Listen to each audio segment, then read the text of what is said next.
Taiwan ঘিরে চীনের যুদ্ধ প্রস্তুতি, আধুনিক সমর কৌশল ও আভ্যন্তরীণ প্রস্তুতির বিশদ। বন্ধুগণ, সাম্প্রতিক বছরগুলোতে তাইওয়ান প্রণালীতে উত্তেজনার পারদ চড়ছে। আন্তর্জাতিক বিশ্লেষক ও গোয়েন্দা তথ্য অনুযায়ী চীন 2027 সালের মধ্যে তাইওয়ানকে মূল ভূখণ্ডের সাথে একত্রীভূত করার সক্ষমতা অর্জনের লক্ষ্য নিয়ে এগোচ্ছে। এটি কেবল কোনো রাজনৈতিক হুমকি নয়, বরং চীনের সামরিক প্রশাসনিক কর্মকাণ্ডে এর প্রতিফলন স্পষ্ট। সামরিক প্রস্তুতির আধুনিকায়ন, যা 2027 সাল লক্ষ্যমাত্রা।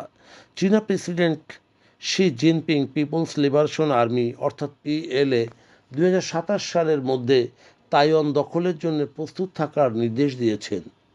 এর অংশ হিসেবে চীন তাদের নৌবহর ও বিমান বাহিনীকে ঢেলে সাজাচ্ছে, বিশেষ করে টাইপ 075-এর মাত্রা উভচর যুদ্ধজাহাজ বা তারই মতো নির্মাণ কৌশলী, বিশেষ করে বেসামরিক ফেরিগুলোকেও সামরিক কাজে ব্যবহারের জন্য প্রশিক্ষণ দেওয়া হচ্ছে, যা একটি সম্ভাব্য সমুদ্রপথে আক্রমণের ইঙ্গিত দেয়। অর্থনৈতিক ও কৌশলগত অবরোধ।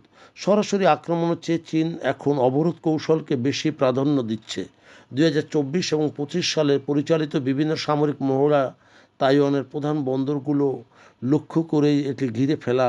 যে মহড়া দেওয়া হয়েছে, এর উদ্দেশ্য হলো তাইওয়ানের জ্বালানি, খাদ্য ও সরবরাহ ব্যবস্থা বন্ধ করে দেওয়া, যাতে করে দেশটি মানসিকভাবে দুর্বল করে দেয়।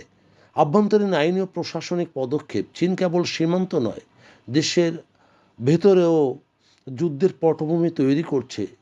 তাইওয়ান স্বাধীনতা সমর্থনকারীদের বিরুদ্ধে কঠোর শাস্তির বিধান রেখে নতুন আইনি নির্দেশিকা জারি করা হয়েছে। এছাড়াও আভ্যন্তরীণভাবে জ্বালানি ও খাদ্য মজুত বাড়ানো এবং সামরিক বাহিনীর কমান্ড কাঠামোতে পরিবর্তন আনা হচ্ছে, যাতে করে যে কোনো জরুরি পরিস্থিতিতে দ্রুত সিদ্ধান্ত নেওয়া যায়। সাইবার ও মনস্তাত্ত্বিক যুদ্ধ।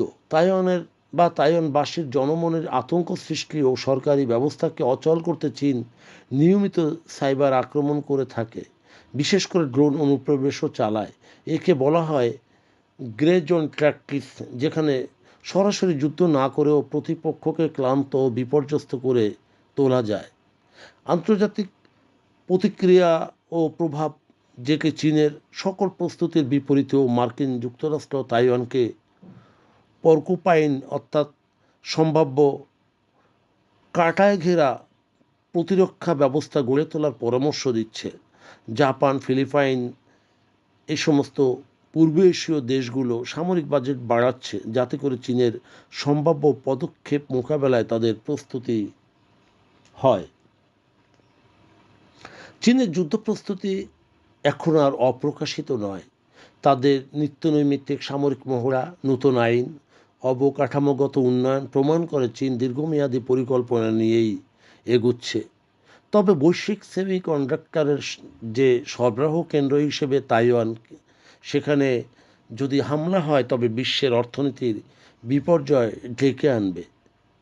বন্ধুগণ, যদি আমাদের এই তথ্য গল্প আপনার ভালো লাগে তাহলে লাইক এবং শেয়ার দিন, এবং আজ আমাদের সঙ্গে থাকার জন্য ধন্যবাদ। আমাদের ফলো দিন এবং সাবস্ক্রাইব করুন।